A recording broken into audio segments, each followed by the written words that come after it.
I want to continue this conversation tonight with interim New York City Transit President Sarah Feinberg. Sarah, thanks so much for joining us. Thanks for having me. Always nice to see Greg in the system, too. Yes, absolutely. Yes, he is always there somewhere, that's for sure. Well, let's go ahead and talk about it. More and more people we know are taking the trains, but one concern, and Greg talked about it, is the cleanliness with overnight subway service returning. So how does that affect the cleaning and disinfecting? When's it going to take place? Well, look, we've been cleaning 24/7, 24 hours a day, 7 days a week for more than a year now. Since the beginning of this pandemic, we realized that the way to keep our customers and our workforce safe and the way to give people confidence to come back to the system would be to make sure that it was really clean and disinfected. So we've gotten really good at that. We've gotten really effective and efficient at it. We'll have to continue to do that. Obviously, it's easier without riders 24/7, but as riders come back all hours of the night, we're going to have to just be even more efficient than we have been, but I have confidence we'll be able to do that. You talk about keeping the system safe, and obviously I think for a lot of folks the concern isn't just about the pandemic and coronavirus. The concern is also about violence. The concern is about somebody coming down the train trying to get money out of them. So what's being done right now? Obviously there's been conversations about more officers in the system, but is it enough? You know, you're exactly right. Look, we do a customer survey 4 times a year, every quarter, where we ask tens of thousands of our customers, what are we doing well on? What needs improvement? What are you worried about?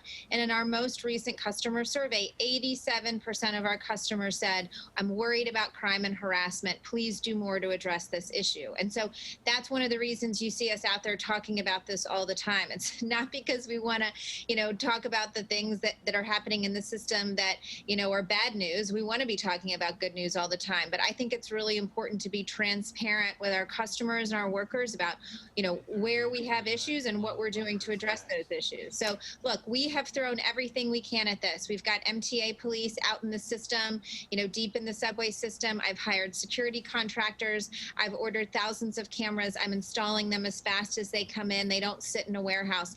Now what I'm saying is I need the city to meet me halfway. I need mental health experts. I need more police. I need all of that in the system. As transit comes back, so comes back the city. I need the city to partner with me to help me get it over the line here. So just to be clear, you're saying the city is dropping the ball, the NYPD, and the city just isn't doing enough.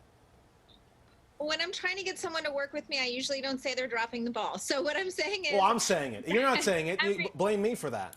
I'll let you say it. I'm reaching out to my partners saying, I know that we can do this together. I know that if we put more into this, we can give our riders the confidence to come back to their commute, the confidence to take public transit back to the city. It'll be good for the city, good for the economy, good for the environment, and help me do it. Let me ask you something. What is the biggest challenge with bringing people back? Obviously, we talked about the crime. People are still worried about cleanliness because that's just what we have been taught to be worried about for the past year plus. What is the biggest challenge you're facing? Because you're coupling all of that with money at the end of the day. Right. So look, I've got to do everything I can to bring ridership back. It's interesting before people come back to their commutes, when they're home, they're working from home, maybe their kid hasn't started that in-person school yet, they're thinking about returning to their commute. There's 2 things they're worried about. One is safety from crime and harassment, and 2 is safety from COVID. When they come back into the system, they see 97, 98% of all of the riders are wearing masks. They see the cleanest system they've ever seen in New York's history. They see the cleanest cars they've ever seen in New York's history. They see our wonderful MTA workforce out there in vests, cleaning and disinfecting, and they suddenly feel a lot better about COVID. Unfortunately, they don't feel a lot better about crime and harassment because we just haven't hit that tipping point yet in the number of riders who have come back where you're really creating that safety in numbers moment. And so what we're saying is, we really need help between now and when we hit that tipping point to bring people back into the system, to give them that confidence to come back. All right. Well, we appreciate the time. It's always great when you can update us on what's going on out there. So thank you so much, Sarah Feinberg. Great to be with you. Thanks, Sarah.